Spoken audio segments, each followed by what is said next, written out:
বিশেষ ব্যক্তি বা গোষ্ঠীকে সুবিধা দিতে বিগত সরকার উন্নয়নের নামে নানা প্রকল্প নিয়েছিল, যেখানে হরিলুট হয়েছে বলে মন্তব্য করেছেন নৌপরিবহন উপদেষ্টা। নিজ মন্ত্রণালয় সংবাদ সম্মেলনে তিনি বলেন, লুটপাট হওয়া এমন অন্তত 5টি প্রকল্প বন্ধ করে নৌপরিবহন মন্ত্রণালয় প্রায় ২,৪৮০ কোটি টাকা সাশ্রয় করেছে।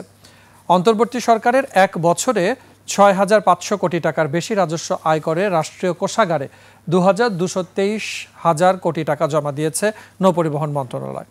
উপদেষ্টা এসব তথ্যের পাশাপাশি দেশের নৌ ও স্থলবন্দর আধুনিকায়নে নানা পরিকল্পনা বাস্তবায়নের রূপরেখা তুলে ধরেন।